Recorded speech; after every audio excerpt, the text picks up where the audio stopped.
ఈరోజు యాక్టిజన్ క్లబ్ తరఫున share the work load అనుకంటే ఒక సన్నివేశాన్ని మా పిల్లలు ఈరోజు చిత్రీకరిస్తున్నారు. దాన్ని చూస్తాము. ఇప్పుడు సమయం 5 గంటలైంది. ఇది ఒక రైతు కుటుంబం. ఇప్పుడు ఆ ఇంట్లో ఏం జరుగుతుందో గమనిద్దామా?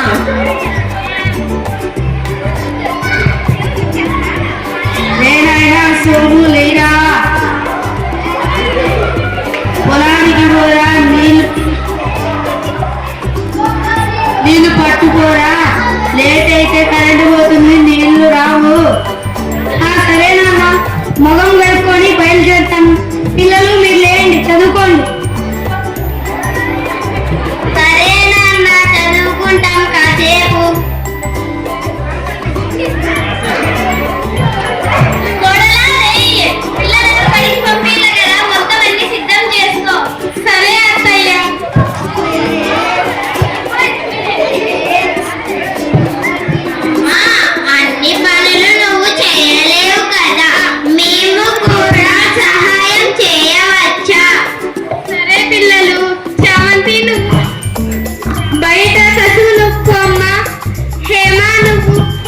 కడిగేయమ్మా.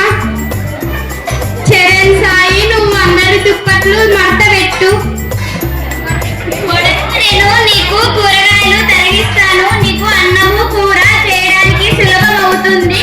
అలాగే మామయ్యకు క్యారియర్ కట్టు. సరే అత్తయ్య.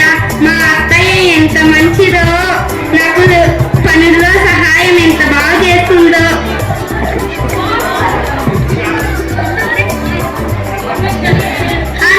పొలానికి నీళ్లు పెట్టి వచ్చాను.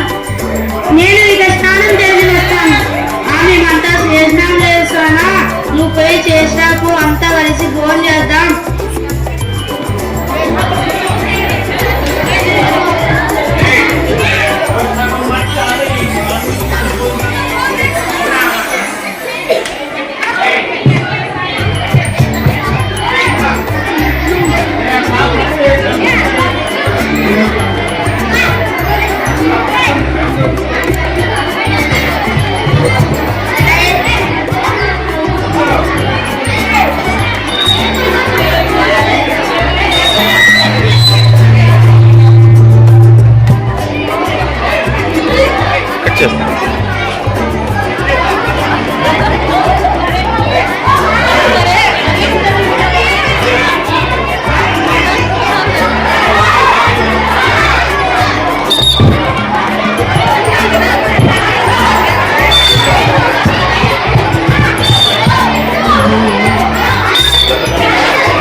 సహాయం చేశావు కదా అత్తయ్య, నేను ఇంత బాగా అన్నం కూర చేశాను.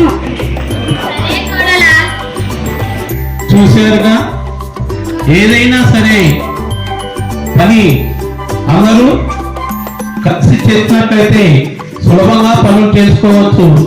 ఈ వర్క్ డివిజన్ అనేటువంటిది రైతు కుటుంబంలో ప్రత్యేకించి చాలా ముఖ్యం. అదేవిధంగా ఎక్కడైనా సరే వర్క్ డివిజన్ చేసుకుని అందరూ కలిసికట్టుగా పనిచేసినట్లయితే సులభంగా మన పనులు చేసుకోవడానికి అవకాశం ఉంటుందని ఈ పిల్లలు ఈ చిన్న నాటి ద్వారా నిరూపించడం జరిగింది. జై హింద్.